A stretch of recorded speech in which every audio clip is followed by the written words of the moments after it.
From beating up a teenager and allegedly brandishing a gun, to claiming that he was the one who was threatened, Ja Morant has been in some legal trouble recently.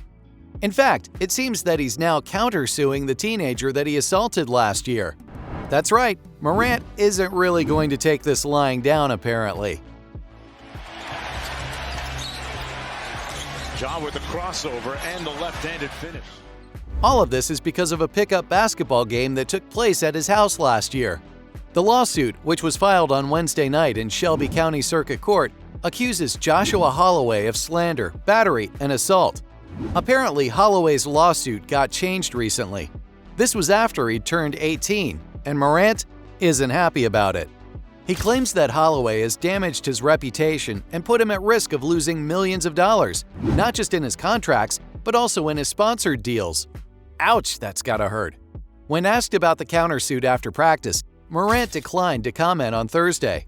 The Grizzlies, who are currently the number 2 seed in the Western Conference, are gearing up to host LeBron James and the Los Angeles Lakers starting this Sunday. Get it back to Morant. Ja, a pull-up three. Oh, wow. Yes! Morant for 3. Now, if you're wondering why Morant is so worried about his contract and endorsement deals, it's because he signed a 5-year, $193 million contract last July. Morant leaves it, give it right back. Morant. Oh, my goodness! That's a lot of money, folks.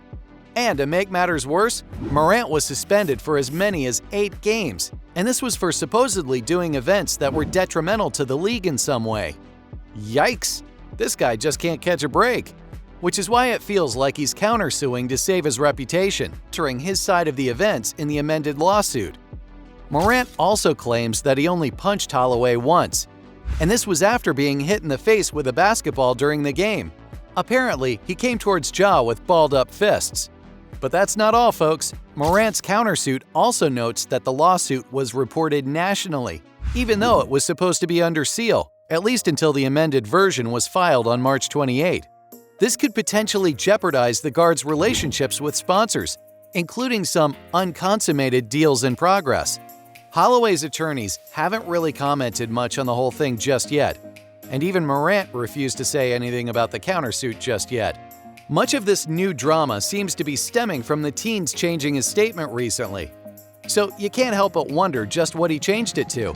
Holloway's amended lawsuit accuses one or both, Morant and his friend Devontae Pack, of going off on the teen, punching him senseless even though he was on the ground, while also pointing a gun toward the teen.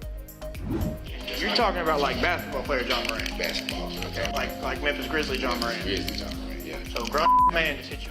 But Morant denies these allegations, adding that it's all false and that the teenager knew it was a lie but still chose to perpetuate it.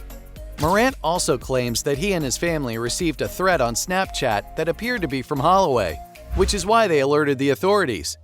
Despite the legal troubles, Morant and the Grizzlies are gearing up for the playoffs as they prepare to take on LeBron James and the Los Angeles Lakers.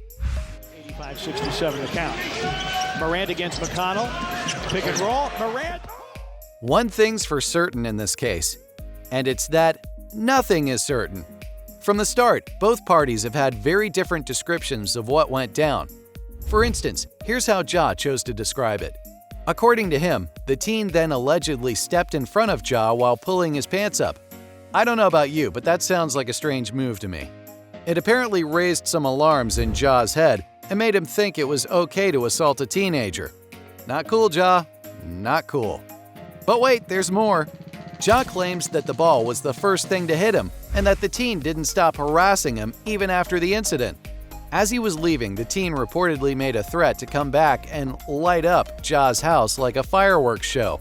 Alright, I've gotta say, that's one rowdy kid. But that still doesn't justify any assault or gun-related stuff. In fact, weeks after the alleged incident, Ja filed a police report saying that the comment endangered his family. But the plot thickens. The detectives apparently didn't confirm with Ja if the gun allegation made against him was true. But Ja did say that the teen didn't stop harassing him. In the end, the prosecutors reviewed the case but decided not to file charges. They felt there wasn't enough evidence to proceed with the case any further. And hold on to your seats, because this rabbit hole goes even deeper since the teen tells a completely different tale. So it all started with the teen being tasked with guarding one of the most electrifying players in the game, Ja Morant. And when Morant threw the ball hard at the kid's chest during the game, the teen returned it with just as much energy and athleticism. Bam, he hit me. He went back. So I'm like this. I tried to swing. No. Then his friend come over there. Unfortunately, the ball slipped through Ja's fingers and hit him on the chin. That's when things took a turn for the worse.